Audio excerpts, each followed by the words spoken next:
Welcome to another round of Prem and Proper here at SDH. We'll take you through the Premier League, update you on storylines and such, because the transfer window ends 11 o'clock Friday night local time, 6 o'clock Eastern time, and then you've got your rosters at least until the turn of the calendar year, and then the January window happens and you can do it all over again. So, as always, we are in a no-dilly, no-dally zone, getting you through the juice boxes and all of the activities that have happened in the last 7 days. So let's get you back through what went down. And as we go through what happened last weekend, it started, once again, Friday Night Football. Chelsea putting 3 on Luton. Luton Town was a plus 1095 going in. Luton Town was tight through the early parts of the second half, and then Chelsea pours it on, winning 3-0 on Friday night at Stamford Bridge. Spurs at a plus 102 knock off Bournemouth by the score of 2-0. Great back-and-forth game with Nottingham Forest and Manchester United. United at a minus 278 gets the win 3-2. Wolves, once again, getting a full points against Everton late, and the fans end up booing Everton off the pitch at a plus 204. If you looked into that particular juice box, Everton was a home favorite at a plus 143. Wolves got the win 1-0. Brentford and Crystal Palace, great back-and-forth game there as well at a plus 235, a 1-1 draw. 2-2 draw with Arsenal and Fulham. That was basically a plus 500. West Ham, the shocking result of the weekend. Roberto De Zerbi not pleased with what went down at home at the Amex as West Ham knocks off Brighton by the final of 3-1 at a plus 484. 3 matches on your Sunday. Manchester City had a 1-0 lead. Sheffield United scored to tie it at 1, but then Manchester City pours it on in the final minutes at a minus 476, knocking off the Blades at Bramall Lane by the final of 2-1. Villa over Burnley by the final of 3-1. And Liverpool and Newcastle, match of the weekend.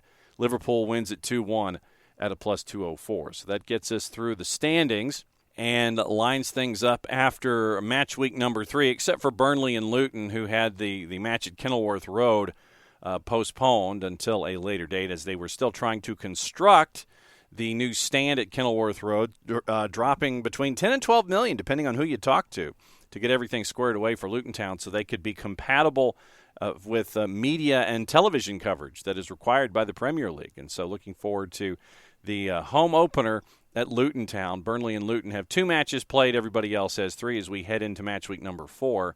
3 matches on the board. Manchester City up top. They are 3 for 3, plus 5 in goal difference. West Ham is second. Those that have 2 wins and a draw out of the blocks, you end up with goal difference and goals scored. It's West Ham, Spurs, Liverpool, and Arsenal. That gets you to 6th. The folks with 6 points, Brighton, Villa, and Manchester United, going on goal difference. Brentford is at 5 points. They are in 9th. Chelsea, 1s across the board. Same for Crystal Palace and Fulham. Goal difference has put them all apart at 10, 11, and 12. Newcastle, with 1 win in their first 3 matches, they are ahead of Nottingham Forest and Wolves. That gets us to 16. Bournemouth has 1 point on the season and a goal difference of minus 4. Pointless so far. Sheffield United has lost 3 times. Burnley and Luton have lost twice. Everton has lost 3 times. Goal difference, once again, is your separator, with the exception of Luton Town and Everton at 19 and 20. Luton has actually scored, where Everton has not. 1 goal to none, and that is your standings. Before we get you ready for what's going on in the Premier League this week, a couple of other things. As the transfer window is closing in England, one team, and actually one league and one country, are chasing after a player in particular, Mo Salah. Here's your update from Kaveh Solakal and our friends at Sky Sports News. First of all, just let's start off by saying I can understand why Liverpool fans get frustrated about the fact that people are talking about Mo Salah potentially leaving the club because they're well within their rights to say he's a Liverpool player, he signed a contract last summer, and there's been no bid, no offer has been received for Mo Salah. So those are the facts. That is absolutely right. But what we also know is that the Saudi Pro League want to sign Mo Salah. Now, it may not be this week, it may not be this summer, it might be next summer or the following summer, but the dream for the Saudi Pro League is to have Mo Salah playing in that league because they believe he is the most famous Arab footballer in the world and it would be a massive coup for the Saudis to have him. Now, the situation is that his name has been on a list of names that the Saudi Pro League have compiled of players they want to sign this summer. Now, there have been other big names on it, for instance, like Benzema, Neymar, who they've managed to get. But so far, they haven't been able to get Mo Salah. But they want to sign him. His name is on that list. And if they can get him, they would like him to play for Al Ittihad, the champions. And I think there's still a possibility that in the next few days, before the Saudi window closes on the 7th next week, that they may make a move to sign him. But this is not going to be a conventional transfer that we're used to. These Saudi transfers are different. It's not a case of negotiations between clubs and talks and them contacting Liverpool. This is a centrally controlled operation by the Saudi Pro League, by the Saudi Ministry of Sport, by the Saudi Sovereign Wealth Fund, and of course Al Ittihad. How serious are the Saudis, and can you really see this man leaving Liverpool in this window? Again, let's be fair to Liverpool supporters. He's never come out and said, I want to move to Saudi Arabia. I want to leave Liverpool. The only public statement we've had is from his agent, who a couple of weeks ago said Mo signed a new contract at Liverpool last summer. He wouldn't have signed that contract if he wanted to leave. But can I see him playing in Saudi Arabia? Yes, I can, one day. I'm not saying it's going to be this window. I'm not saying it's going to be in January or even next year. But the Saudis are very, very serious about signing Mo Salah. And they have almost unlimited funds to be able to pay him. I think he would be one of the best paid players in the world, probably earning at least £1.5 million a week. And they're prepared to pay more than £100 million to sign him, which is a lot of money for someone who's 31 years old. Put that into perspective, I think they spent about 80, 90 million pounds on Neymar, who's 31 as well. I think they're willing to pay more to get Salah. And what is Liverpool's stance on this? If a bid comes in for, say, £100 million, would that be too good for them to refuse? I mean, that's a good question, but it is hypothetical. Liverpool's stance is the player's not for sale. He signed a new contract last summer. We haven't had a bid. We haven't had an offer. Yes, we're aware of what everyone is reporting, but as far as we're concerned, he's a Liverpool player and he's never said he wants to leave, and no one's put in an offer. But the point I would make is that the way the Saudis would go about this would not be a conventional transfer. They wouldn't necessarily make an offer for him. What they will be doing behind the scenes, the chairman of the Saudi Pro League is in Europe a lot. Michael Emenalo, the director of football of the Saudi Pro League, controls all this to a big extent. They will be trying to work out a package whereby they can get Mo Salah and sign him to Al Ittihad. Now, that package has to be right for the player, his representatives, and at the end of the day, of course, it has to be right for Liverpool. But we haven't got to that stage yet. And then with some of the players and the transfers that we've seen, the question has been raised about hanging on to your academy players. Do you sell them or do you develop them and keep them? Cole Palmer right now has come through the system at Manchester City, and it looks like he's heading to Chelsea. He's had his medical somewhere in the neighborhood of £35 million. Phil Foden, on the other hand, has come through, and you're seeing with Manchester City that Foden is staying for now. Cole Palmer is being moved on because, as Pep Guardiola has said earlier in the season, a loan would not do the player or the team any good. So right now it looks like Cole Palmer's headed to Chelsea. Phil Foden is still staying home and will be doing so for a while. So our friends at Good Morning Transfers at Sky Sports News asked the question and debated, which is better? Do you hang on to your players that you bring up through your academy, or do you sell them on? What's more important? Is it more important to have a pathway for young players to come through the academy and get first-team appearances and be legends? Mason Mount's done it. You know, you look at the class of '92 at Manchester United. Or is it more important, Dan, for, you know, production lines to be producing sales?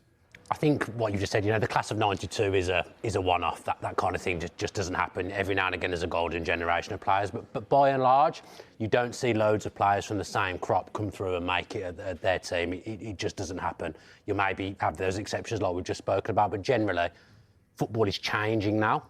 I would say over the last 4 or 5 years, it's actually becoming more important and more apparent that you maybe don't need to just develop players for your first team because it is so rare. You need to develop players, give them sensible loans where they get game time and progress themselves, don't stagnate, and then you can sell them for big money. Look at Chelsea, everyone's talking about what they're doing with incomings at the moment, but over the last 4 or 5 years, the amount of players that they've let go from their academy for big money, and with FFP and that tightening it up, it's pure profit when you let a player go. And the amount of loan fees in between exactly. as well, loan fees and then whatever they get when they sell. Yeah, that's how Chelsea have been able to spend money. Mount, Abraham, Tomori, Gaye. I don't think Gaye even really played for Chelsea, but he had a successful loan and then got a Premier League move to Crystal Palace for £20 million. I think it was, so it's becoming more and more important and more prominent in football now to develop players from within and shift them on. Man City players you haven't mentioned, Edozie, Bazunu last summer to Southampton, selling those 3 players to Southampton alone last summer, that's enabled Manchester City a bit more wiggle room with financial fair play. I'm seeing my own team, Villa, this summer. Cameron Archer's gone. Aaron Ramsey's gone. Philogene, Chukwuemeka went last year as well. So in the last year, Villa have sold 4 players for pure profit. Jack Grealish for 100 million. So with how financial fair play is now, and we're seeing how important especially it is for those Champions League teams now, that's their best source of revenue. You see how hard it is for the big clubs to move players along. Flex has seen it with Manchester United, but those young, homegrown players, if you can develop them in the right way, not even necessarily your own club, that's such a good and important revenue stream now. I would say as well, sometimes it does depend on the DNA of the football club as well, of how fans feel. And I know this could be a slightly biased point of view from a Manchester United perspective, but if the club has been built off of having young players from a very, very early part of their history, i.e. Manchester United with the Busby Babes, that's been long-standing as part of Manchester United's DNA. That isn't always the way at many other clubs. Like I said, Chelsea's model's been completely different. Arsenal's model's been slightly different. You look at the likes of Manchester City now and this modern era, but at Manchester United and other clubs that are fond of even Liverpool, with Gerrard or with Trent now, sometimes it's as a fan, you want to see that story. I mean, with Mason Mount, you saw he came through, got to the pinnacle. He won the Champions League. He's been there since the age of 7. And he did that with like you mentioned, like Tammy Abraham, Reece James, Tomori. There was a crop of them at Chelsea, and that was probably the first time we really saw it, other than the odd player that would come through the academy and actually make it. But that transfer ban that happened when Frank Lampard got appointed actually was a blessing in disguise, I think, and that was the first time that Chelsea really had that crop of players all come through together at one point and get their chance. And now it's almost going the other way, I would say, especially at Chelsea, when you look at they're bringing in a lot of 16, 17, 18-year-olds. So they play at Chelsea, sending them out on loan and doing that way. So there's not that clear route anymore, and they're seeing the value of selling on these players that have come through the academy.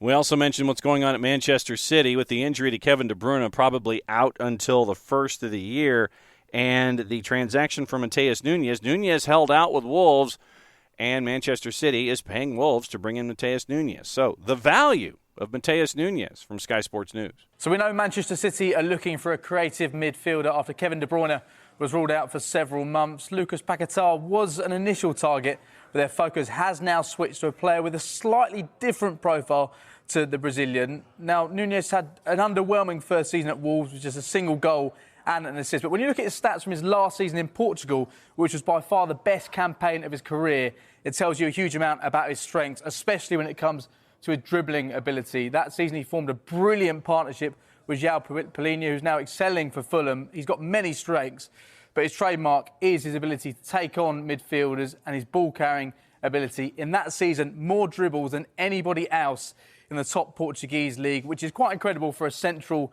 midfielder. We saw some of those driving runs against Manchester United in Wolves' first game of the season, and during his last season in Portugal, Pep Guardiola described him as one of the best players in the world after Manchester City played Sporting in the Champions League.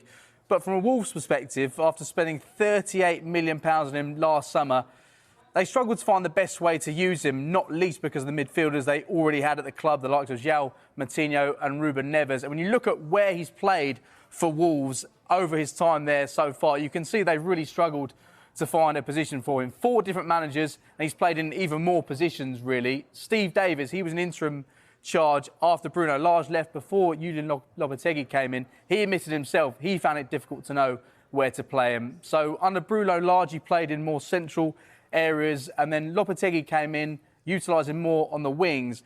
The one issue of playing him slightly further forward is you take away one of his biggest strengths, which is driving into space. He's best when he's carrying the ball from deep with the game in front of him. So if he was to join Manchester City, you could see him starting alongside Rodri rather than playing in a number 10 role or out wide. But that versatility is definitely something that will appeal to Pep Guardiola, which is why he probably wants him so much. So that sets us up for the weekend and all of the transfers that have been going on. Once again, keep an eye, 11 o'clock local time in England, 6 o'clock Friday in the United States East Coast time.